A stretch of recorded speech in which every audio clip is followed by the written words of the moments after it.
Hey guys, welcome back to the BuzWeaver channel, and we have some late breaking news this late evening, and I wanted to bring you some of these stories that came out during the day today that I didn't really want to sit on until later. So from Breaking 911, we have New York Governor Kathy Hochul says she will deploy medically trained National Guard troops to replace unvaccinated healthcare workers in hospitals who will be fired tonight. That's right. They will be terminated for not following the mandate. Now, we have talked about the fact that in the United States, we have what's called the ADA, the Americans for Disabilities Act, that protects people who have disabilities or, for example, in this case, unable to get vaccinated due to health-related causes. Now, we had learned at one point, I don't have the reference to it right now, but that New York was going to make some exceptions despite saying they were not going to make exceptions. But nonetheless, according to this message, and we'll listen to it now, there didn't appear to be any sort of exception. So let's take a quick listen to this. And we'll be nation leading with our mandate, which strikes at midnight tonight when everyone is expected in a hospital in the state of New York or a healthcare facility to have been vaccinated. I will be signing an executive order to give me the emergency powers necessary to address the shortages where they occur. That's going to allow me to deploy the National Guard who are medically trained, deploy people who've been retired who may have had a license lapse, bring in people from elsewhere. That is not my first position, though, my friends. My desire is to have the people who've been out there continue to work in their jobs, work in them safely, and to all the other healthcare workers who are vaccinated, they also deserve to know that the people they're working with will not get them. And we'll be nation. Okay, now, you guys may be very astute, you may be very sharp, very good listeners to hear some of the buzzwords that were mentioned in there. For example, you guys may recall if you watched the head of the healthcare there in Australia use New World Order, which was just kind of a, and then of course that was trending all over Twitter I think it was last week, because of course New World Order is a buzz phrase of obviously New World Order, or obviously New World Order. And of course the media came rushing into her defense saying, well, it's just a phraseology because of the current climate that we're in and what would be considered the new reset, which is another buzz phrase that the New York governor here touched on three different phrasings, and those all culminate into dog whistle words of this is what we need to do because people aren't doing what they're supposed to. And I'm going to show you what I mean by that here in just a moment. But what is interesting is she's suggesting that she's going to bring in the National Guard. And as of today, we see from ABC News, UK readies soldiers to help ease gas shortages at pumps. Yeah, they're going to be bringing in the army to drive trucks in the UK because there is a shortage. Now, we are anticipating a food shortage here in our country, and as you can see, as we just talked about, the media is rushing out to come to the defense of any of these particular leaders, governors, whomever, that are on board with the vaccine and or with the shortages coming up. You see here, the world is still short of everything. Get used to it. Pandemic-related product shortages, from computer chips to construction materials, were supposed to be resolved by now. Instead, the world has gained a lesson in the ripple effects of distribution. No, what we have gained is Joe Biden and a bunch of individual leaders throughout the world who are more focused on accomplishing their COVID goals than the concerns and security and health of the people. Like in Afghanistan, Joe Biden had to be the president. He had to be the man who was going to get the moniker of being the first president to end the war in Afghanistan and just ruin the complete plans and structure that were in place that were going to save the people, as well as our equipment, as well as our gear, and, of course, keep us from having to pay hush money and other types of bribery, essentially, to the Taliban to be able to function. So, world leaders and Joe Biden are contributing to this shortage problem.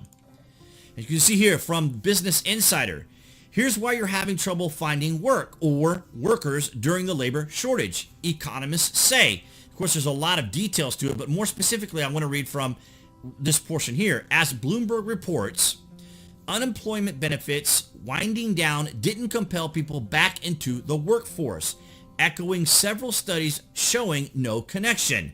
Schools are contending with Delta waves and temporarily shuttering. Childcare is facing its own labor shortage, turning away families who need care. Vaccinations are up, but mass vaccine mandates for businesses only recently become a reality. So you have all of these things starting to unwind, and the media is using all kinds of language, all kinds of glow words to be able to continue to press upon people the importance of vaccination instead of focusing on constitutional rights, our ability to make personal choices, because the government and these agencies want people to be vaccinated. And here's the thing, vaccinated people are still spreading the virus.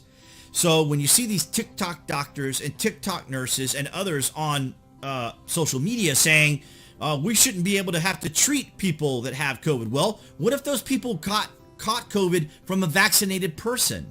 Because that does happen. So how are you going to be able to distinguish someone with COVID who got COVID from, say, an anti-vaxxer versus someone who was vaccinated?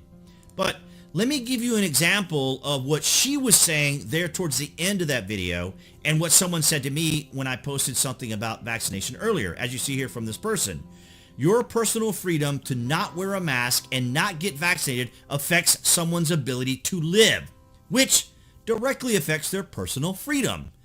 Aren't fighting for everyone's right to it, but just their own? So here you have a very similar attitude where we've talked about this before. If you're not vaccinated, apparently it is your intention as a non-vaccinated person to do your very best to try to infect as many people as you can, because if you're not vaccinated, clearly you're a criminal who wants to go out and get as many people sick as possible, which is an absurd analogy. But this is essentially what a lot of these people say. And my response was, our personal freedoms and liberties are the foundation of our country. We don't suspend the Constitution. People concerned about their well-being can protect themselves. No one is stopping them.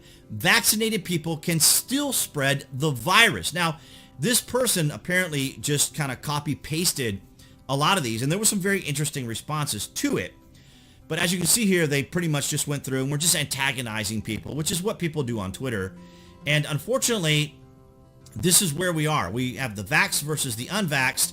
And now, earlier today, I had, there was a video from Tim Pool where he was talking about police officers across the nation that are resigning en masse. And the problem with that is that you're going to be left with officers who will blindly enforce law, perhaps, or, well, not necessarily law, but these particular mandates that really aren't laws, like we see in Australia, where people do have rights. You can't simply make people do anything. Now, you may notice, if you are keen enough, that the president or the governor of New York don't come out and specifically say, get vaccinated or else, right?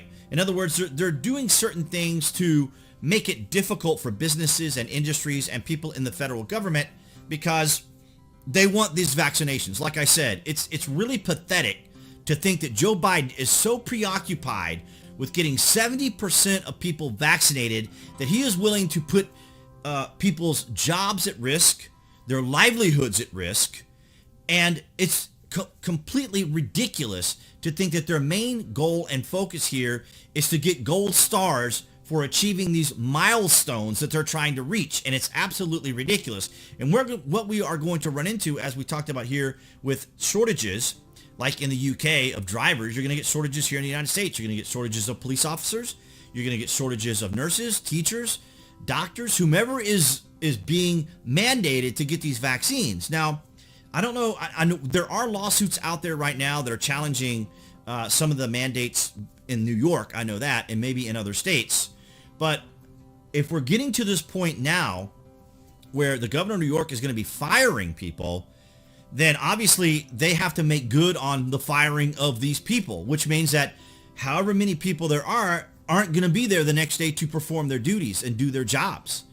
And so what's going to possibly happen is we're going to have even more of a shortage in business and in industry. And you see, the federal government has exemptions, and the people entering the border down in Mexico are exempt. So the hypocrisy here and the double standards for this set of people have to do this and that set of people don't have to do this is absolutely absurd. And it's not talked about in mainstream media because the mainstream media is on board with the establishment, is on board with the administration. And this is becoming a very serious problem. And it's going to become even more serious when there are genuine shortages, when there aren't enough firemen, when there aren't enough ambulance drivers, when there aren't enough medics, when there aren't enough police officers, when there aren't enough people that are in positions that are important. Now, we also had a story. I thought I had a story up here for you guys, and it was also pertaining to shortages when it comes to Costco, Nike, and FedEx. And so what was happening is that if you've been ordering lately online, you might notice that some of your packages have been arriving a little bit later than normal, and some people will say they have not received their packages at all because there is a shortage among the delivery drivers, FedEx, UPS, and the USPS, which the USPS is now, of course, as we talked about a couple weeks ago, Joe Biden is mandating the USPS workers also get vaccinated. So this is going to come to a head, but the sad part in all of this is that the media is going to cover for the Biden administration. So as things get worse, they will always try to blame maybe the unvaccinated, the uncooperative Americans. I don't know how they're uncooperative. These are Americans that are exercising their liberties and freedoms, which is what our country is based upon, which is what I was saying to this person here. We don't suspend the Constitution because there is a particular emergency. You may have noticed that one of the buzzwords in her comments here was emergency executive orders. Now, under emergency orders, governors, presidents, mayors, whomever, do have a tremendous amount of power. These are supposed to be temporary powers. And if you're a fan of watching Tim Pool IRL, they talked about this several times on several of the shows, where a lot of the things that we have now today initially started off as put in place for emergencies that remain because once government seizes power on this and they have control and they like the control, they don't relinquish it. So what was supposed to be temporary is now permanent and has now, in some cases, become actual law. And a lot of people point back to a perfect example of this is the Patriot, all of the rules and regulations that were made after 9/11. I had to be careful how I was going to phrase it because I don't know whether or not YouTube will censor that. But a lot of the laws that were passed during the Bush administration, the Patriot Act, for example, these sorts of things were supposed to be for emergencies, and then suddenly they become, permanent. And that is, for example, the individuals in the January 6th event, right? They're still being held. So, people in America have the right to habeas corpus.